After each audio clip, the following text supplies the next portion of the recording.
Welcome to the Vision for Life podcast, an ongoing conversation between the pastors of Fellowship Denver and the church at large. Each week, we talk about life, faith, the Bible, and how to follow Jesus as we go about our daily lives. I'm Autumn, host of the Vision for Life podcast. The basis for everything we discuss on this podcast is God's revelation of himself to us. God's revelation surrounds us. His revelation of himself brings wisdom and clarity to those who lack the ability to see.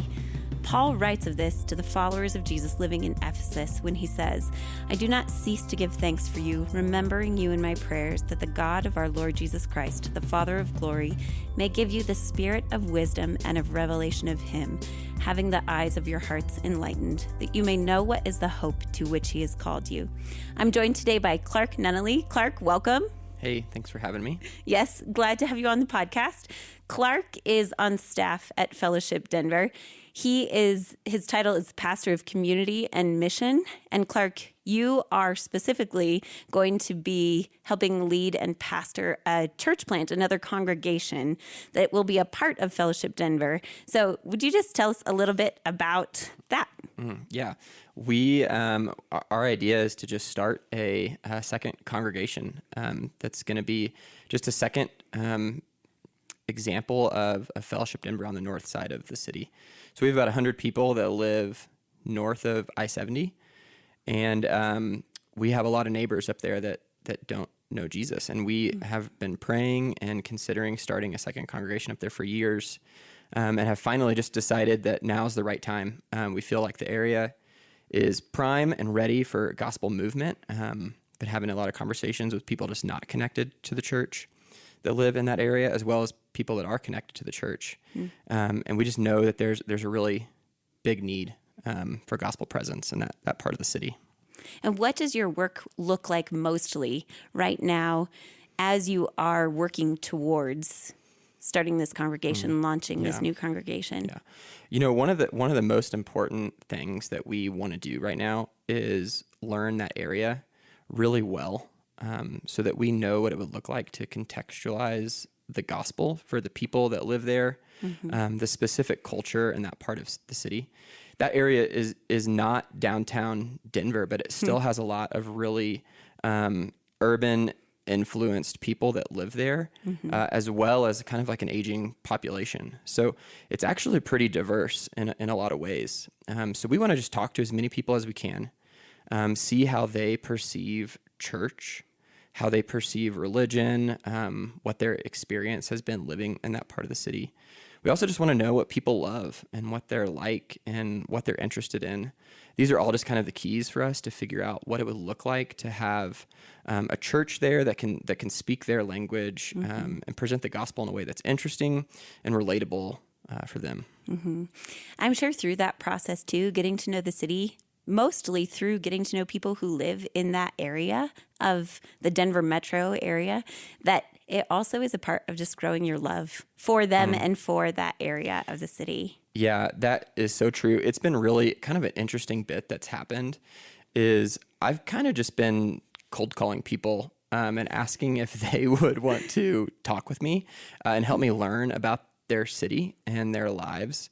And I've just had some really interesting people reach out and stories, people who, you know, it's kind of like this sense of like where I've said all they really needed was just for somebody to ask. So I'm having conversations with people who have never been connected to the church, but are really desperate for community. And they're really excited about somebody just being curious about their life. And all of that has developed that just kind of love for them. It's kind of made me just sense like an untapped potential in these people. So I'm excited to be in that area and serve them and see what the church and what Fellowship Denver and the gospel could do in their lives. There's just been a high, like you just notice that people are just, there's something that they want to get out. And there's things that they want to talk about, but maybe they've never really had the outlet to do that before. They don't know where or who to turn to talk about those things. And it's like, you know, there's also a sense too of like, at first they hear that I'm a pastor and they're kind of like, I don't know about this. This is, are we going to get weird here? Is this conversation going to make me feel uncomfortable? And then once they like, you know, you get into a conversation and it's not weird. And then they just, it's like, they can't stop talking about their life, and they have questions, and they're curious about things. And that's all just kind of coming out from the sense that we're curious to learn about them. We want to know them better and see how we could serve them. And that's just been a really disarming posture to get to know people and then develop our love for the city. We're picking up our conversation today. We're going to start talking about what we have talked about over the last couple of weeks on the podcast. For several weeks on the Vision for Life podcast, we're working our way through a series of conversations that have to do with living all of life within the bigger story of the gospel. And we're calling this bigger story the Beyond Me story, which sits in contrast to another term that Hunter, one of our pastors, coined, that he called the me story. And the me story is the one into which we all, as people living in a modern Western culture, have been born. And the central theme of the me story is individualism. And layered right underneath that is a sort of relativism that comes along with that individualistic ideal. And so the questions that we've been talking about over the last couple of weeks that are predicated upon this me story sound something like, who am I? How can I find myself? How can I become the best version of myself? How can I find the authentic me and live as my authentic self? And so I am eager to talk to you today about a couple of things. We're going to pick up the idea of home and place that Hunter and I discussed last week on the podcast. And so I'm interested to hear some of this concept, the idea of place or home, in how you have heard that those themes come up as you've been in discussion with people, with many people who live in the city. And it's interesting, too, that you mentioned that there's an aging population. So probably some people who have lived in this area for a long time and seen a lot of change. Yeah. And then many people also who have come as recent transplants to the Denver metro area or to Colorado, and to see how you've heard that theme exist within the stories of the people that you're talking to. But we're also going to talk some today about how the theme of home or place has developed in your own life, really from existing within what we're calling the me story into seeing it through and in existing in this bigger story of the gospel, the Beyond Me story. So I'm just going to kick it off there and ask you, Clark, to share what drew you and your wife, Megan, to Denver or to Colorado in the first place, and how this story, the me story and the Beyond Me story, have been reflected in your own life and experience. Yeah, it's a really good question. You know, there's a sense that we even at Fellowship describe our population here as just highly transient, where you will more often than not meet people in Denver who aren't from Denver. It's like whenever you do meet a Colorado native, it's kind of like you saw a unicorn. Hey, it's me. Yeah, I know. I'm a Colorado native. Yeah, but they're here. But you know, most of the people that I have had the chance to meet, I would say it's probably like 70 or 80% of them are not from Colorado, which is my story and my wife's story. And you know, we moved here when we were 22, and I think we were kind of viewing our life through that lens of a me story. And we had just graduated from college, and we lived in Houston for 9 months, where I was a 6th grade science teacher. And that really, you know, like looking back on it, I think I would have answered this question with like, oh, Houston is not the place that I'm supposed to be. Like, I just did not click with the city. There wasn't a lot of enjoyment in our life that we were getting in the place that really surrounded us. So we would have described that as like not our home. And then we started having a conversation. Okay, what would that actually be like for us? And we had visited Colorado before, and we had thought of it as like a vacation destination and thought that would be a great spot to live.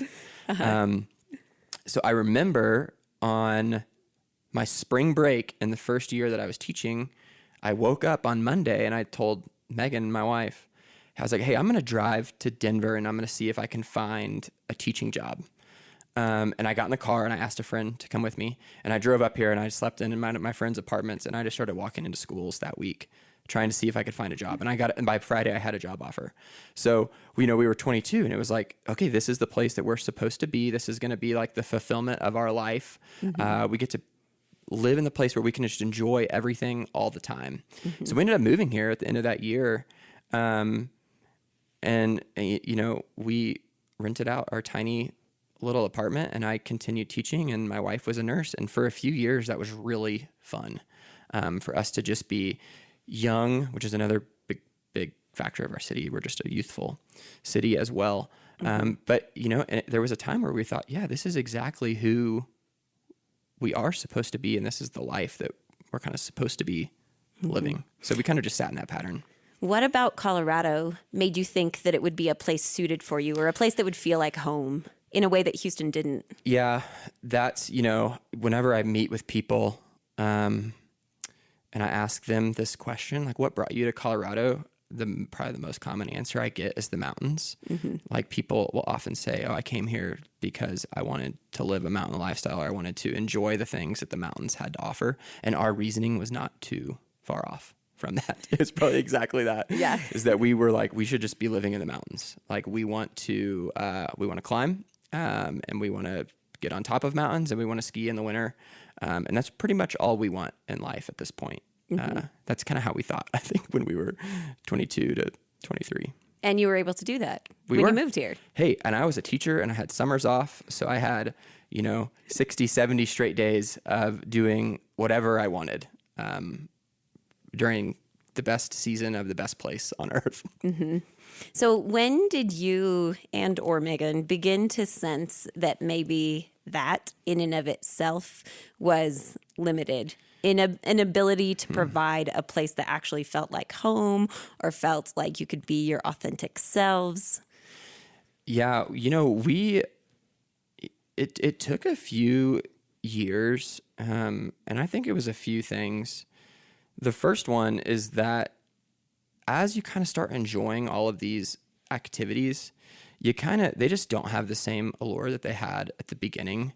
You can only ride, so many groomed ski runs before you're kind of like, these all blend in and they kind of feel the same now.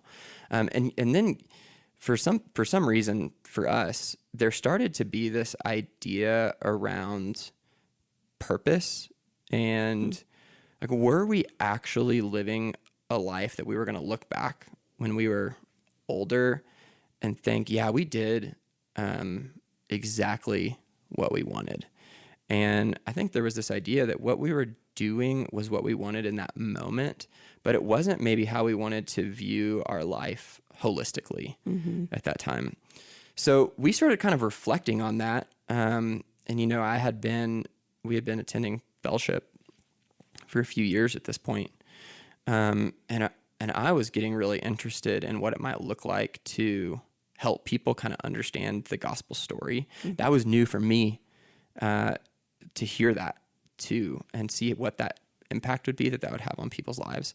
So I actually started seminary a few years in, with the purpose of, I was a teacher, I was a high school teacher, and I thought, I'm going to go teach subjects that relate to seminary and college. That way I can still be a teacher. I can still kind of be like the academic self that I wanted to be, really, which was just another version of the me story that was kind of under a facade of purpose. And I started in seminary, and then, a few years into seminary, we started getting some like job offers around the country, to go work for churches. And at first I was just not excited about those at all. They were kind of just like in the way of me becoming a college professor. And the more and more I had those conversations, it really started to click that the church and the impact that the gospel is having on people's lives, and myself most of all, was really the reason for everything that we were doing. It was putting the purpose behind things. It was the thing that was actually changing people's lives. And then it really kind of clicked about like, this is the way that I do want to look back when I'm older and think, yeah, that's the life that actually was giving the purpose that I was looking for in the beginning. But really I was just kind of like sitting under God's provision, and just being like, or playing a role really in the work that God was doing, with the gospel. And we were seeing that in our lives. We were starting to see that in our friends' lives. And ironically, it was all kind of happening through like accident. Like it wasn't anything that I was like actively pursuing, but I started watching it happen. So yeah, I think we started just kind of reflecting on what that might look like for us in our own lives. And it really kind of just stirred our affections for the church during all of that. So we started exploring these other opportunities, and we started looking at jobs. And, as we started thinking about leaving this city that we had been in for 6 or 7 years, we kind of thought like, we actually can't leave this place. Like this is the place where our community is now. These are the people that we love. Everything that we've kind of invested is here. And I actually want to see the same impact that this church had on me. I wanted to now see that happen with my neighbors and my friends. And I wanted to see it provide that purpose that Jesus offers. And I wanted to see that just kind of penetrate in all these different areas. And I was like, we actually can't leave because that hasn't happened yet. So that really was the kind of turning point that made this our home, I think.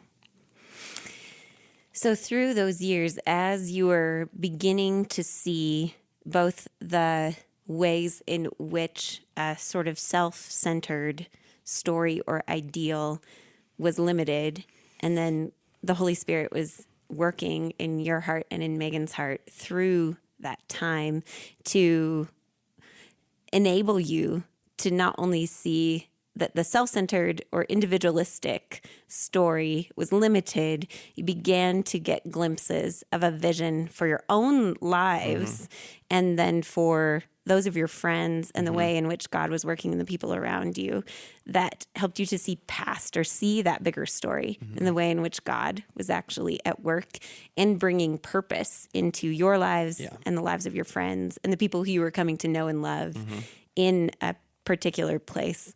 And during those years, I mean, you were a part of fellowship then, but I know, because I know you guys, that you also began to invest in community. You started leading a fellowship group and got to know more people. And so there was a shift also from simply, probably, I'm assuming, based on what you shared, from pursuing things that you just wanted to do for fun, for some sort of self-fulfillment, to a way in which you were giving of yourself to the people around you. Yeah, definitely. And it's kind of interesting that those two things actually didn't kind of sit too far from each other. We kind of noticed that when we did develop community and we could invest in the people around us, that actually was fun. So we were like almost getting the same enjoyment in leading a fellowship group and doing life with people. And we were like, this is actually checking all the same boxes for us that we thought we wanted checked when we moved here for the mountains. But now it had a whole different set of meaning and a whole new, like you're kind of like undergirding that with eternity in a sense. So we were, all of a sudden developing these relationships, and in a sense, like we were providing opportunities for ourselves and others to get exactly what we wanted at the beginning, which was really just this unique form and sense of community, which was a really special time for us when we moved here. And we knew one couple when we moved here, and then all of a sudden we were doing that with these people who were just like us during that time. So I actually remember the very first fellowship group we ever hosted in our living room. We kind of went around the circle. I think we sat in a circle, and everybody probably that makes sense. Yeah. It was probably a weird shaped circle, but there was like 15 of us, and we all went around the circle and talked about, hey, what are you kind of hoping to get out of fellowship group? And it was like every single person went around the circle and kind of said the same thing around like, I'm new to this city and I miss a community, and I miss my community, and now I just need a new one. Some people have said, I just want some friends. And, and we got to do that, and we got to like invest in them and develop a community that became a really special thing for us. And many of us are still together in that same fellowship group and have been together for 10 years. There are a couple of parallels in your own story that you've already pointed out. Your initial reason for moving to Denver and that of the people who you're talking to. So you said you heard kind of reflected in your own story a lot of what you've heard as you're just talking to people who live in the sort of North Denver, North Metro area.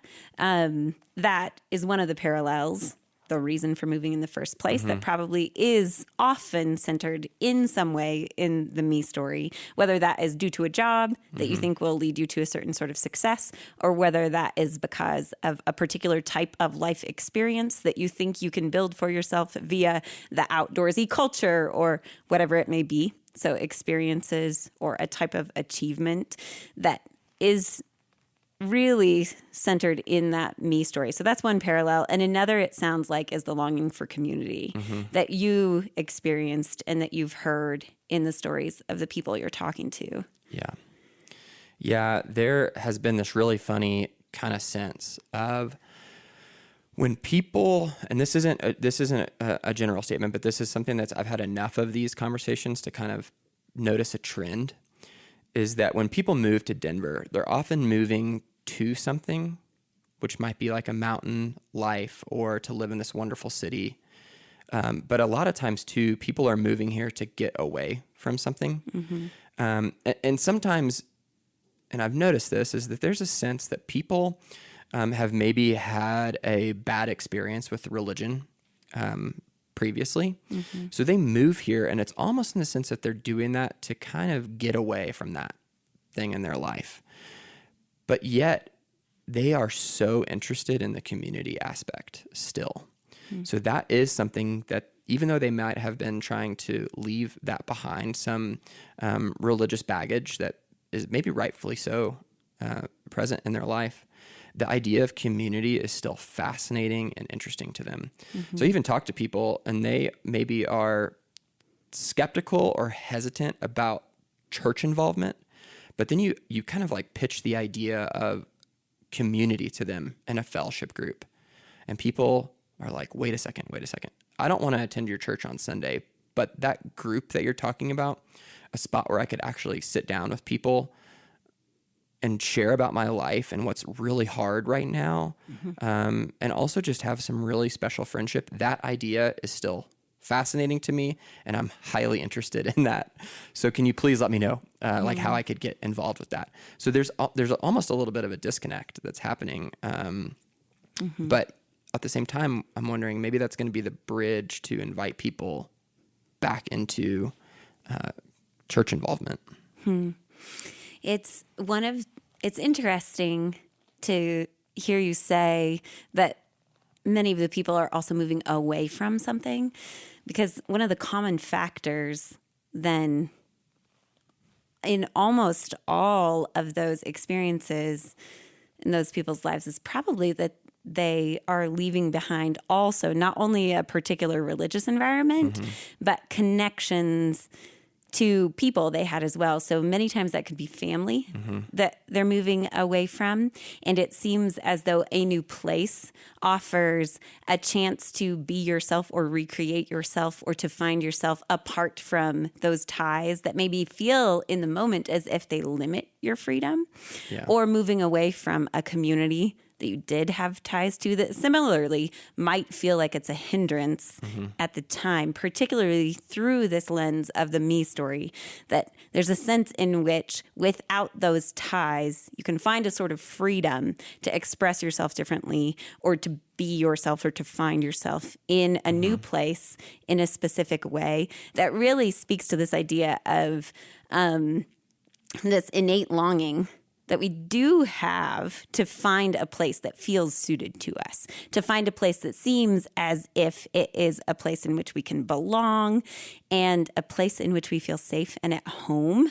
And yet a sense of belonging isn't really feasible without a connection to people in that place. Yes. And I think that's one way in which the Beyond Me story begins to expose the limited nature of the me story. Yeah, it seems that there is a common kind of thread that runs through everybody. And I'm noticing this as I talk to people, both connected to the church and not connected to the church, that everybody notices that. That is like part of human experience, not just an individual experience, is that you can't leave something behind without leaving something probably that was also important to you. So there is a sense that people, even though they're excited about a new start, there's a bit that they're still missing, that it's hard to find here when you get here and everybody's kind of doing what they think is best, and they're trying to just recreate themselves as an individual.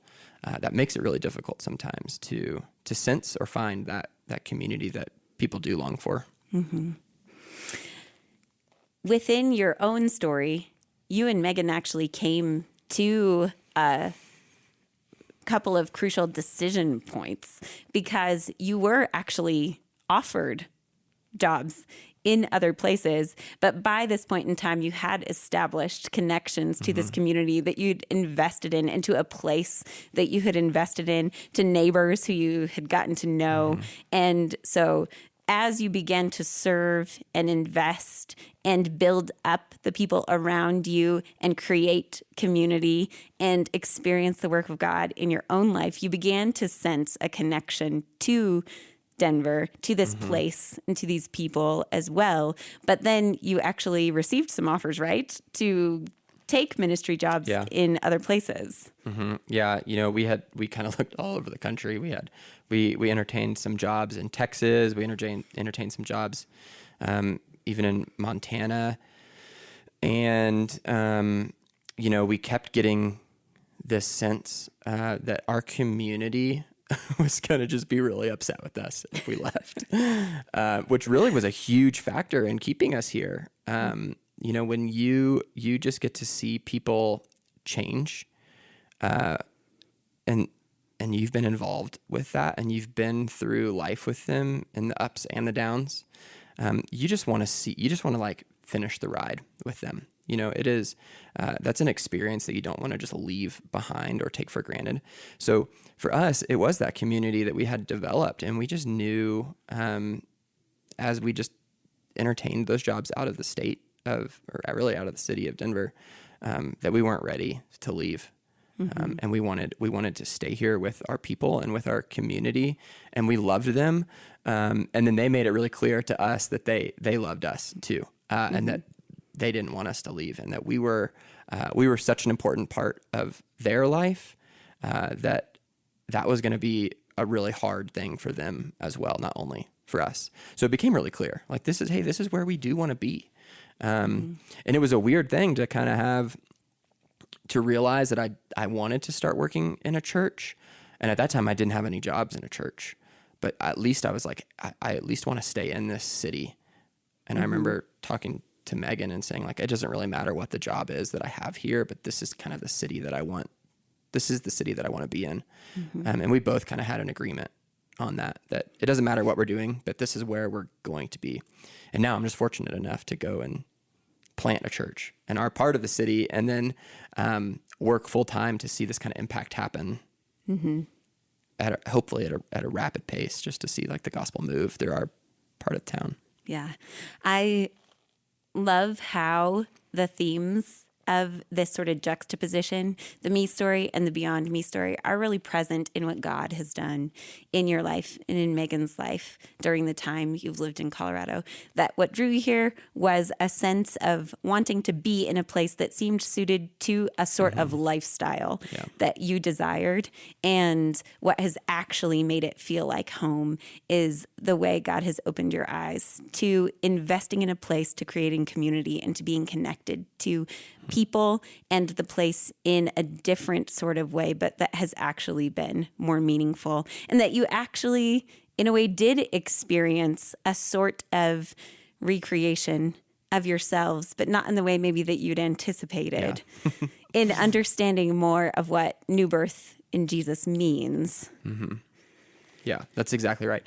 If you had told us that we would be right here 10 years ago, this was not at all according to our plan. We were moving to a young city as 22-year-olds, and we had a lot of plans and things that we wanted to do and places that we wanted to see. And really, through God just working on us through kind of just events that were out of our hands. Some of those were like internal events of our own lives or people around us. All of that changed, and it really did take it from a kind of like an us-centered story to a story where now all we really want to see is the same impact that the church has had on our lives. We want to see that happen with our neighbors and with the people that we love that are just all around us. Mm-hmm. As you were saying that, Clark, I can hear the love that God is growing in you for people, the people you've been talking to, that area of the city, for your particular community and your pastoral hopes as you think about planting a church, starting a new congregation. If you were to define some of those, more of your hopes for this North Metro congregation, what would you say? What are some of your hopes for the people, for this congregation, for that area of the city? It's a great question. I think it's really kind of summed up in two major things. First is that when people do move to our city, whenever you're kind of like starting over your new life, you kind of get this freedom to develop the way that you think from anything you want or any way that you want. And that along with that comes just some confusion and cloudiness around how to define your purpose. It's kind of inevitable to see that happen. So there actually is a sense of confusion in the people that I talk with, and this is them telling me this. This isn't me diagnosing them. Where if you ask like, hey, what has been your experience with church, or how do you actually feel about church? There is a sense of confusion, and they don't really know what to believe.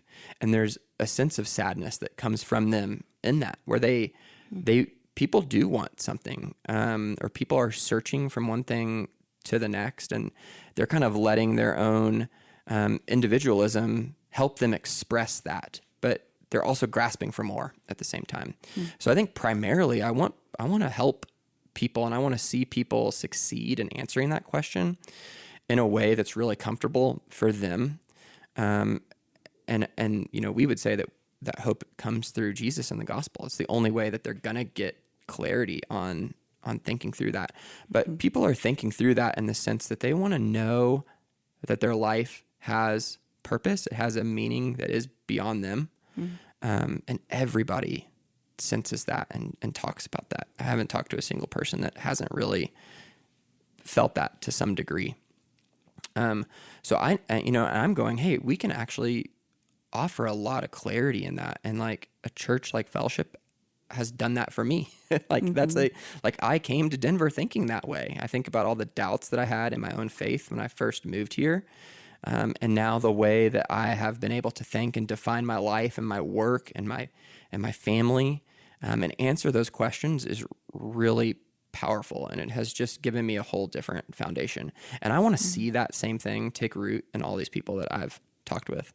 And then secondarily, there's also this huge drive for community. People want friendship, and they don't just want acquaintances. They want real, meaningful relationship where they can talk about things that are really hard to talk about, and they want to grow, and they want to help other people grow. And I'm going, our community that we have developed is a really great place to do that. It's a safe place where you can actually show up and talk about the things that you maybe have been scared to talk about. And we like work on those together and know that we're kind of all in the same boat here. Like there's not like one of us is elevated over anyone else. We're all kind of going through the same human experience together. And that has been such a comfortable thing for people and an encouraging thing for people to know that they're not alone. But when you move to a brand new city, and you're trying to be an individual, as soon as something bad happens, you get this sense of, I'm the only one that deals with this. And our community is a place where you can like understand that you're not the only one going through that. In fact, whatever you're going through, probably everybody else in our group is too. So that's something else that I think we can offer. And I want to see that opportunity take root and just bring huge benefit to everyone's life around us. People are really hungry for that. And I think we're offering that for them. I love hearing you describe those things. It makes me think of the way that we've identified these central questions to the me story that are so common and so ubiquitous. We all actually see things in this way because the me story, this individualistic perspective, is so pervasive in our culture that often we don't even realize the extent to which it drives almost all the decisions that we make. And yet we often run into the fact that it is limited. And I hear you saying you've experienced a way in which the church and the Holy Spirit, getting to know Jesus, developing a relationship with God, has actually helped you personally understand the ways in which that story was limited, and that you see those longings present in everyone, in everyone you're talking to, and that you want to point them to also this bigger story of the gospel in which they can find fulfillment and purpose and some answers to the questions that the me story just leaves lingering. Totally. Clark, thanks so much for joining me today. And I have really enjoyed hearing your story and hearing you share some about your work right now and about the North Metro congregation. And I'm excited to see what God is going to continue to do. Well, thanks for letting me talk about the work that we're doing and explain even my story a little bit. This has been fun. Thanks for joining us on the Vision for Life podcast. Thanks to Adam Englund for our theme music and to our producer, Jesse Cowan.